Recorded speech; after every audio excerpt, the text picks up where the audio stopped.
Chapter 2 explores what it means to manage using a partnering style. The first video talks about partnering as a kind of dance and how you must first learn the steps and then practice with your employee dance partners. This is followed by 3 very interesting videos which present a mini case study of how the principals of a law firm are struggling with making the transition from commanding and controlling to partnering and coaching. The From Commanding to Coaching video is about what it takes to start asking your employees to think. The Don't Micromanage Ask Questions video shows one principal's struggle with letting go, while the Don't Rush It video shows why it's important not to rush this kind of a transformation. The final video in the chapter, Stress and Satisfaction. This is why you need to learn how to trust and why a partnering approach actually leads to lower stress and greater satisfaction in the workplace.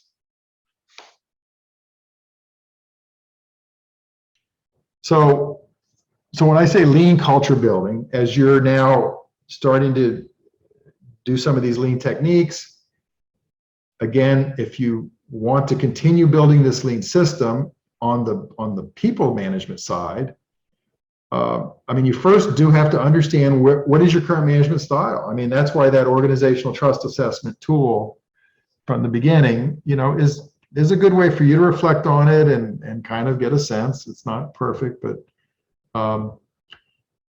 and then gradually move towards a more partnering style. This is not overnight, okay? And depending on where you are, you may already have a lot of partnering aspects to the way you manage, and that's great. I guarantee you can always get better and more skilled at it, but you want to move in that direction. You want to recognize that learning how to partner is like learning a new dance, okay? You start by learning the steps, and you're going to see in the lean, you're actually learning the steps, you know, just go through the motions. It doesn't mean you're actually doing it, but you're going through the motions, and then you keep practicing. So this idea of the dance is really kind of the idea of partnering. Another way I've heard it said is, you know, command and control is what you do to employees. Partnering is what you do with employees. So it's just a different mindset. But I always like to say in the dance, it takes 2 to tango. So it takes the manager and the employee. So there are some employees that are just not good dance partners. And that's a whole nother, probably a whole nother course to get into that. But I just realized, I recognize that this is not, you know, a slam dunk easy thing to do, but it's a potentially very, very powerful thing to do, and that returns a lot to you if you can do it. So I like to say that lean is actually a culture building tool, and the reason is, and what this has been referred to before by a number of people, lean tries to change culture not by telling people how to think, but changing what they do. So this is kind of the steps, okay? It's sort of new ways of acting, and if you reflect on what you've been doing in this class, you know, some of the ways of the stand-up meeting and how you ask instead of tell, and you know, this is kind of going through the steps. This is the steps of partnering, and it doesn't mean you get it and you suddenly internalize it, but that's how lean is actually. It's not just a way of improving your processes, it's a way of improving your culture. And when you get to the point where, you know, this kind of culture of trust and respect has come to the point where your employees talk about it, say, hey, this is how we do things around here. This is how we get treated around here. You know, that's when you know the culture started to take effect. I don't expect that any of you have made any major changes in these 4 weeks. This is something that takes months and months to really see some effect. You do some kind of regular meeting, don't you? Yeah, we do meetings, but not like that. It's more of us telling them what to do as opposed to talking and engaging and figuring out, right, you know. So yes, we have regular meetings, but it's not, they don't work the same. Right. So, but today I did that. Today, you know, I sat down with my assistant at one point and just kind of went through a bunch of stuff and asked a lot of questions and listened, and which I normally don't do, as opposed to, hey, here's a stack of stuff, do this, and here's 30 emails, and here's assignments. And So, huh? did they freak out or Well, yeah, it's like, what, I said, listen, I'm doing something different. Just hear me out. what? So, Good for you. That's great. Yeah. That's great. Yeah, it's, partnering is a dance. I mean, so when you're when you're in the more command and control mode, your employees are in that mode too. They're used to being told what to do. So you Right. can't just like suddenly go, okay, guys, I'm going to now start partnering with you. They'll go, whoa, so it's a product, and you have to feel comfortable with it too, What I'm trying to do is, I guess, empower them more to think on their own, because they know that, they're well enough trained. They know the steps that need to be done. They just won't take it until you're like, all right, check mark, go. But like she knows already. Like if one thing happens, she has to do something else without me telling her. So that's like, I've been trying to do that for the last few weeks and work on that. Instead of like just assignment. And I think it's working. Well, We'll it can see. work. Yeah, it can work, but I mean, it puts a lot of burden on you. So it's what it sounds like is you're trying to anticipate, if this happens, then do this. If this happens, do this, Right. and frankly, you're not expecting your employees to think. You're just expecting them to do what you tell them and follow like robots pretty much. Well, normally, and that's what I wanted to start thinking. I want them to just, Right. And I don't mean to be hard on you, but I mean, that's traditional management. I mean, right. like think of the word supervisor. Super is like something up high and looking down, in a subordinate. So I mean, it's built into our way of managing. And I find a lot of younger people are moving away from it somewhat, but a lot of that's still there. I mean, this whole idea of partnering is it's so important. I mean, in this class, you're learning the mechanics, the technical skills, but fundamentally, those are the ones that help you to partner. If you're going to partner, you got to learn how to do it. You can't just run out there and start doing it. It's all kind of tied together. So hopefully by the end of the 4 weeks, and we can sit back and reflect and see if it all makes sense, because it really is a whole system. It's a really unique kind of way of looking at managing, and in many cases, it causes you to change how you view management, which is pretty fundamental. For example, if we get a case from another firm, which happens to us a lot, is we litigate. So we get a case from another firm, and we found after getting many cases from that same firm that we needed to do other things before the case was ready to get resolved. So I thought, hey, let's do that from the start. This is an email you're going to start sending on every case we get from this firm to nip this in the bud right away. The email went out for a few months, and it kind of created some more work in that initially clients call and have questions. Oh, I got this email. Clients don't read the email, or read all of it. So it created maybe a little more work. And as I found out today in one of, I guess, what is a stand-up meeting, like it was a teaching meeting, a lunch and learn thing, that those emails really aren't going out anymore. So that's just the example I'm thinking of. And then what really got me thinking of that is when you started the class, you mentioned kind of that, I guess we want to almost empower employees. I don't think that's the word you use. Yeah, but partner with them. Partner or empower. Yeah. So, I don't want to be like, hey, you got to do, but they do. We have to do this, and this is the way to do it. So, Right. So that's where I was at. That's what prompted the question. Yeah. So it might be part of so in reality, maybe the emails weren't going out by your people. Is that what you're saying? They weren't complying with what they should. Right. Yeah. Right. And was that because they didn't really understand it? Was it because they thought it was a pain to do? I mean, you don't really know. Right. Right. I'm not sure, but Yeah. plenty of things like that. That's just one example. Plenty of things that we implement a process that is going to help in the big scheme of things, and it doesn't really get implemented. And I guess we don't find out until we need something that was part of that. Right. And see that, and as we get into this, you'll see more. One of the things, the coaching aspect, when you do your Gemba walk and you go out, what you're supposed to be doing is not going out and saying, hey, have you been doing this? By the way, you haven't been doing your emails. You go out and you see what they're doing.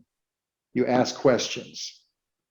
You say, how are you communicating? Did you have problems with this?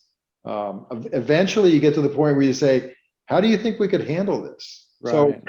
So the idea is, instead of you coming, because remember, that's kind of the command and control style, which is necessary at times for sure. And if you have people that aren't willing or able to do things, you have to be command and control. But you have to start working to this partner and coaching, and that involves, and that's one of the lessons to reflect on is, don't micromanage, ask questions. So, I'll have a lot of reflecting there. yeah, it's, these, as I said, this is not easy stuff. This is changing attitudes, behaviors, and I'm going to give you my straight answers to anything I see. So, Right. That's what I'm going to do. Did that answer your question? Well, the issue is, what if I'm trying, like, so now I was thinking about, like, if I try to give them this option of pulling away all the redundancies that we have in place, and mistakes are still made, right, with the redundancies in place, I just don't know, like, how else to. Yeah, And wow. it wastes my time. I spend so much time on this stupid service email. I mean, I'm telling you, I get hundreds of emails a day that I read every single thing, every pleading. I call redundancies safety measures. Well, they can be. Yeah, they can be. People forget things, right? They're human beings. You're in one. It sounds like you're in a pretty, and probably where a lot of law firms are. I don't know if Marco is still on, but I feel like law firms, accounting firms are very command and control, right? And that's just the way it is. Like Matt H is in, essentially, it's an accounting firm and mentality, right? I mean, it's like, we're going to tell you what to do, and there's, it's a lot of stress, a lot of go, and it's those are hard things to change. But if you want to attract the best people and move into a position where you can actually do the work even better than you're doing it now with less stress, I mean, there's a really good endpoint to where what you're trying to do, but it's not going to happen overnight. So my advice would be, don't rush it. Learn. You don't have to run and implement any of this stuff right away. I mean, the only thing I'm asking you to implement for a change is the 5S, organizing. So I've laid out, and it's just reorganizing a place and get some people involved. So, it's a baby step. And then next week we'll talk about visual controls, and it's going to be something even more interesting. And the visual controls we'll talk about next week might address the issue you're talking about. There might be certain checklists or Kanban charts to keep track of where things are at that everybody can see, and will be an automatic reminder to people. So in an easier way than you having to run around and send emails all the time and watch every little thing going on. So I would just say, be patient with it, but it's very appreciate you guys, showing what's going on, because that's the real world. And I'm trying to make this course work and not be too scary. Realize too, the partnering, the people parts, the partnering and coaching, I mean, that's the ones that probably take the longest to implement, especially if you're already in one way of doing things.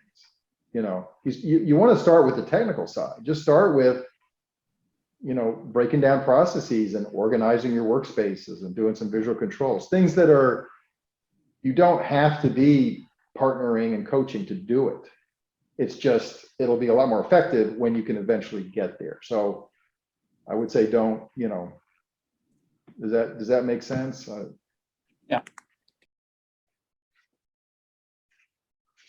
All right. So, but let me bring it down to kind of the bottom line for you guys, for owners and managers. And, you know, again, this is beyond the productivity gains. There's less stress, more satisfaction. Why? For one thing, you don't have to worry as much. I would still worry some about what employees are doing behind your back. All right. In these low trust environments, you have to stay on top of people because they will tend to do things that you don't like when you're not watching. You don't have to come up with all the ideas and have all the answers. It's amazing what these people actually can come up with. And it's quite a burden off your shoulders to have to be the one that, you know, sets all the procedures up. You're going to find there's less pushback. You know, employees are more willing to accept and sometimes even embrace your demands. I mean, I know I've heard a lot from a number of you about, I don't know why these people just, they just don't want to do the procedure, you know. Well, if you can move them in this direction of partnering, you can help. And I always put in this idea of avoid trust anxiety, because I know a lot of owners and managers say, okay, yeah, I'm going to get less stress, but I'm going to be so, it makes me anxious to try to be trusting all these people. How can I trust them? You know, so that by itself can make you anxious. And there's a way to do it. You learn how to trust. You know, you got to, and again, this is a whole nother course probably, but you know, you have to start with kind of a benefit of the doubt. You can't be just automatically assuming people are going to mess with you. But you start with small trust experiments. The way you figure out how people can be trusted is you trust them, but in small ways that don't, you know, really impact if something really goes wrong. And then you always trust, but always verify. You never fully trust. Okay, so that's the idea of how it affects owners and managers. How does it affect employees? Less stress, more satisfaction. And this affects everybody, really. Reducing waste eliminates what I call the pebbles in your shoe, the annoying obstacle. You know, that happens pretty quickly as you start doing that. The camaraderie with team members between and among themselves as partners, they're feeling more like partners. Personal challenge of learning. Again, not everybody wants that or is ready for that at work, but a lot of people are, you know, and you might be surprised some of these people who are not very compliant and fighting you, if you give them a chance to start learning and start asking them questions, they might turn around. They might not, but they might. Satisfaction of feeling ownership in the improvements. And lastly, just this idea of feeling trusted and respected has been proven through neurological studies to be pleasurable. It actually releases oxytocin in the brain, okay? And that's the same exact study. So there's all kind of evidence to show just how valuable and useful this is, not just for productivity, but less stress and more satisfaction. It seems like a no-brainer.